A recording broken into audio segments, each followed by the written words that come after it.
आज इतवार है। हर हफ्ते हम लोग इतवार के दिन सब लोग दिल्ली के लोग बैठ के तय करते हैं कि लॉकडाउन को आगे बढ़ाना है कि नहीं बढ़ाना, बढ़ाना है तो कितना बढ़ाना है। अभी जो मौजूदा लॉकडाउन है वो कल सुबह 5 बजे ख़त्म हो रहा है। आज फिर से हम सब दिल्ली के लोगों को तय करना है कि लॉकडाउन बढ़ना चाहिए या नहीं बढ़ना चाहिए, अनलॉक होना चाहिए नहीं होना चाहिए। हम सब लोगों को मिलकर ये तय करना है। अप्रैल के महीने में जब ये सेकंड वेव पूरे देश के अंदर आई थी, इतनी खतरनाक वेव थी।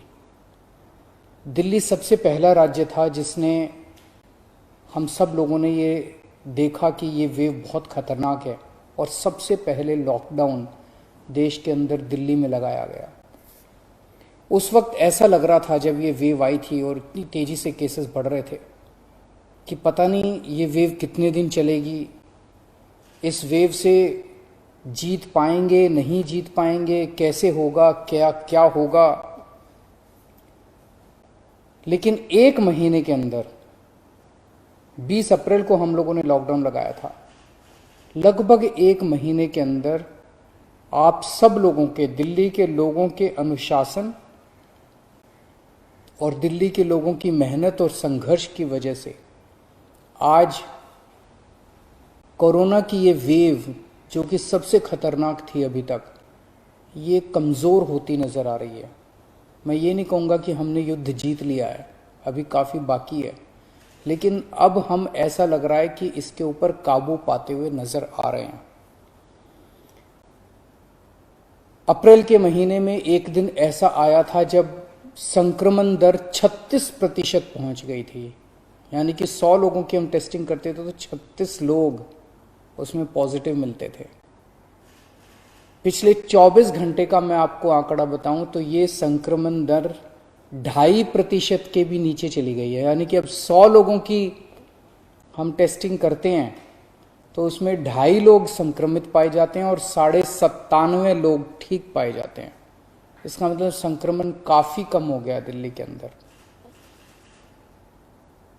अप्रैल के महीने में एक दिन ऐसा था जब 28,000 केस एक दिन में आए थे। 28,000। पिछले 24 घंटे में 1600 केस पाए गए हैं दिल्ली के अंदर। 28,000 से 1600। तो दिल्ली के अंदर कोरोना की रफ्तार काफी कम हुई है। पिछले एक महीने में कई सारी समस्याएं आई। उन सारी समस्याओं का हम सब लोगों ने मिलकर मुकाबला किया। दिल्ली के 2 करोड़ लोगों ने एक परिवार की तरह मिलकर मुकाबला किया। खासकर ऑक्सीजन की बहुत बड़ी समस्या आई थी, लेकिन सब ने मिलके, इसमें सबका सहयोग मिला। दिल्ली के लोगों ने, केंद्र सरकार ने, सुप्रीम कोर्ट ने, दिल्ली हाई कोर्ट ने, सब ने सहयोग किया और ऑक्सीजन की समस्या का भी समाधान निकला। अब वैक्सीन की बड़ी प्रॉब्लम आ रही है, वैक्सीन की बहुत कमी महसूस हो रही है, लेकिन मुझे विश्वास है जैसे हमने बड़ी बड़ी समस्याओं का समाधान किया है, ऐसे वैक्सीन की समस्या का भी समाधान निकलेगा। हम मिलकर निकालेंगे। वैक्सीन की जो कमी हो रही है, मुझे पूरी विश्वास है इस कमी को भी हम सब लोग मिलके ठीक करेंगे। इस दौरान पिछले एक महीने हमारे डॉक्टर्स और नर्सेज कई कई दिनों तक नहीं सोए हैं, कई कई दिनों से घर नहीं गए हैं। उन्होंने जबरदस्त काम किया। इनमें से कुछ डॉक्टर्स और नर्सेज शहीद भी हो गए। उनकी शहादत को मैं पूरे दिल्ली के सभी लोगों की तरफ से सलाम करता हूं।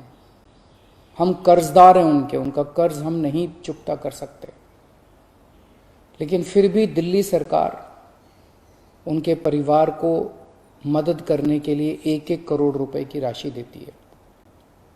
आप लोग देख रहे होंगे, मैं रोज किसी ना किसी के घर जाता हूं, ऐसे किसी व्यक्ति, ऐसे किसी डॉक्टर, नर्स या ऐसे किसी के घर जो शहीद हो गए, उनके परिवार को मैं खुद जाके मिलता हूं और उनको 1-1 करोड़ की राशि दे के आता हूं। तो युद्ध अभी बाकी है, अभी पूरा नहीं हुआ है और अभी भी 1000 से ज्यादा केस आ रहे हैं। तो पिछले 24 घंटों में मैंने खूब लोगों से पूछा क्या करना चाहिए। जो भी निर्णय होगा हम मिलके लेंगे, दिल्ली के लोग मिलके निर्णय लेंगे। तो एक आम राय ये बन रही है लोगों की कि 1 हफ्ते के लिए लॉकडाउन और बढ़ा देना चाहिए, क्योंकि अभी अगर लॉकडाउन खोल दिया और जो कुछ हमने पिछले 1 महीने की इतनी कड़ी मेहनत, संघर्ष और त्याग की वजह से पाया है, कहीं वो खत्म ना हो जाए। तो सबकी आम राय ये है कि 1 हफ्ते के लिए और लॉकडाउन खोल देना चाहिए। तो दिल्ली सरकार ने ये निर्णय लिया है कि 1 हफ्ते के लिए लॉकडाउन और बढ़ाया जा रहा है। अगले सोमवार 31 तारीख की सुबह 5 बजे तक के लिए लॉकडाउन बढ़ाया जा रहा है। अगर केसेस के घटने का सिलसिला इसी तरह से जारी रहा अगले 1 हफ्ते भी, मेरा आप सब लोगों से अपील है, निवेदन है, जैसे आपने अभी तक सहयोग किया, आपने अभी तक कठोर अनुशासन का पालन किया, लॉकडाउन को फॉलो किया, इसी तरह से आप आगे भी जारी रखेंगे, कोरोना के नियमों को आगे भी फॉलो करेंगे। अगर इसी तरह से केसेस के कम होने का सिलसिला जारी रहा तो 31 तारीख से फिर हम अनलॉक की प्रक्रिया चालू करेंगे। एकदम से अनलॉक करना ठीक नहीं रहेगा, तो वो भी धीरे धीरे कुछ गतिविधियों को 31 तारीख से फिर हम खोलना चालू करेंगे।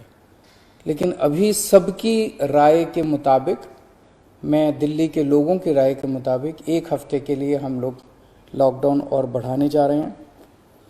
इस वक्त हमारी सबसे टॉप प्रायोरिटी है कि किस तरह से दिल्ली के 2 करोड़ लोगों को वैक्सीन जल्द से जल्द लगाई जा सके। हमने दिल्ली में सारी व्यवस्था बना ली है कि 3 महीने के अंदर दिल्ली के सब लोगों को हम वैक्सीन लगा सकते हैं, लेकिन वैक्सीन की कमी है, पूरे देश के अंदर कमी है। कहा जा रहा है कि तीसरी वेव आएगी। हमें तीसरी वेव का पूरी शिद्दत के साथ तैयारी करनी है। तो हमारी पहली प्राथमिकता तो ये है कि वैक्सीन लग जाए। अगर वैक्सीन लग गई तो शायद तीसरी वेव ना आए। अगर वैक्सीन सबको लग गई तो शायद तीसरी वेव से हम लोग बच सकें। तो एक तरफ तो हम सबको वैक्सीन लगाने की तैयारी कर रहे हैं, जल्द से जल्द लगाने की तैयारी कर रहे हैं, सबके सामने कोशिश कर रहे हैं कि जहां से भी हो सके, केंद्र सरकार से, दूसरी कंपनियों से भी, सबसे मैं खुद बात कर रहा हूं, जितनी विदेशी कंपनियां हों चाहे भारत की कंपनियां हों, कि कैसे हम ज्यादा से ज्यादा वैक्सीन लगा सकें। कोई चाहे कितने रुपए में वैक्सीन दे दे दिल्ली के लोगों के लिए, चाहे हमें अपना जितना भी बजट खर्च करना पड़े दिल्ली के लोगों के लिए वैक्सीन लाने के लिए, हम खर्च करने के लिए तैयार हैं। कहीं से दिल्ली के लोगों के लिए, अपने लोगों के लिए वैक्सीन मिल जाए। तो एक तरफ हमारी ये तैयारी चल रही है और दूसरी तरफ खुदा ना खास्ता तीसरी वेव आती है तो हम उसकी सारी तैयारियां कर रहे हैं। कितने बेड जरूरत पड़ेगी, कितने और आईसीयू बनाने की जरूरत है, कितनी और ऑक्सीजन की जरूरत है, ऑक्सीजन टैंकर खरीदने की जरूरत है, ऑक्सीजन के स्टोरेज टैंक बनाने की जरूरत है। ये सब तैयारियां वो भी साथ साथ चल रही है। लेकिन भगवान ना करे कोई तीसरी वेव आए, भगवान करे कि सब लोग सुख, शांति और स्वस्थ रहें। नमस्कार। नेशनल दस्तक की आपसे गुजारिश है कि अगर इसको बचाना चाहते हैं तो नेशनल दस्तक को सब्सक्राइब करने के लिए रेड कलर के सब्सक्राइब बटन को दबाएं, फिर बेल आइकन की घंटी दबाएं। नेशनल दस्तक को बचाने के लिए बहुत जरूरी है कि हर खबर को शेयर करें, लाइक करें, कमेंट जरूर करें।